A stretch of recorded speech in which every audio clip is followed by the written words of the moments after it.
Los Angeles Mayor Karen Bass facing backlash after she lamented the historic number of Latinos joining the Border Patrol. According to DHS, over half of the agents serving on the southern border are Hispanic.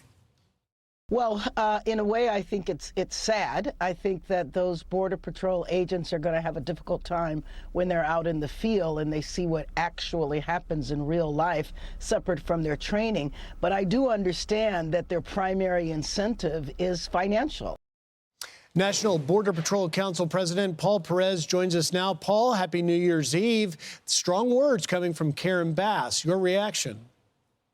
Yeah, thanks for having me, Griffin. Happy New Year's. So look, we put out a statement because Karen Bass, she doesn't know what she's talking about. Like you said, I've been doing this job almost 29 years, and we've got a great Border Patrol, whether the majority are Hispanic, white, black, Asian, it doesn't matter. We're all Border Patrol agents. We all want to do the job. And what she should concentrate on, what is sad, is her having a sanctuary city and not allowing the LAPD to assist Border Patrol or ICE. There are so many criminals in Los Angeles that we could be going after, criminal cartel members, gang members, criminal aliens that are just there because of the sanctuary cities that are put in place by people like Karen Bass. So that's what's sad. That's what she needs to worry about.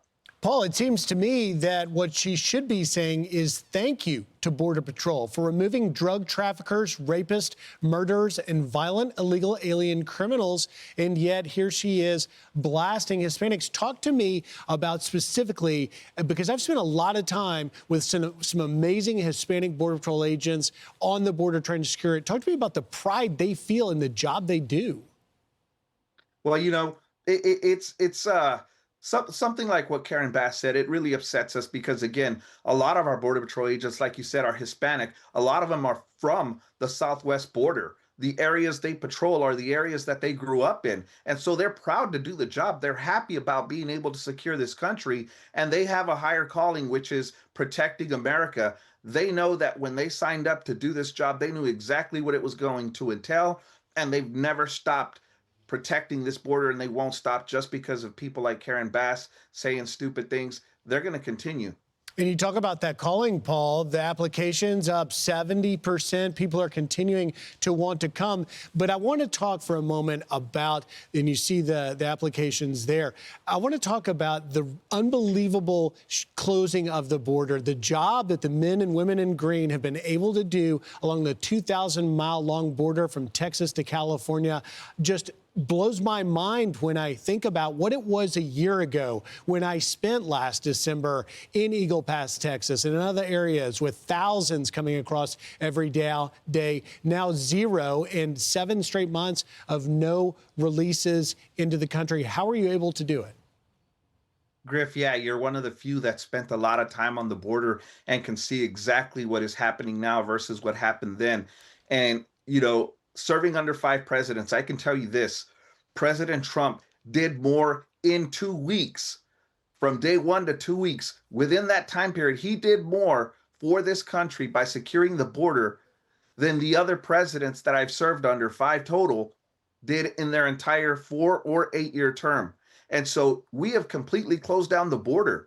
There are no gotaways. There's nobody coming across. We are going after every single person in this country that made it across under Joe Biden's tenure because of the fact that we've been able to secure the border like no other president has ever allowed us to secure it before. In that video our viewers are seeing there, the Border Patrol Chief Mike Banks put a 1 year ago picture to what it is now. And you see all that trash littering the banks of Brownsville, Texas. Heck, Paul, I may have actually shot some of this border video and put it on there. It was unbelievable. At the end of the day, though, with 93% year over year border crossings down, there's still a bit more work to do. What say you? Yeah, look, for the first time in the nation's history, we are going to gain what is called operational control. You know, we've got another 3 years under President Trump after this first year. We're going to get it done because he's given us the support. Like Chief Banks said, you know, we've got great support from Chief Banks, from Secretary Noem, from Tom Homan, from the administration itself. So we're going to be able to do what no other president has ever done. I mean, it's hard to top what President Trump has done in only 1 year. And we're going to be able to do that. It's going to be a really, really good time for the United States because we're going to be able to secure the border once My and for all. hat's off to you, Paul, and the gratitude of the nation. Thanks you and the men and women in green. Have a happy New Year. I'm Steve Ducey. I'm Brian Kilmeade. And I'm Ainsley Earhart. And click here to subscribe to the Fox News YouTube page to catch our hottest interviews and most compelling analysis.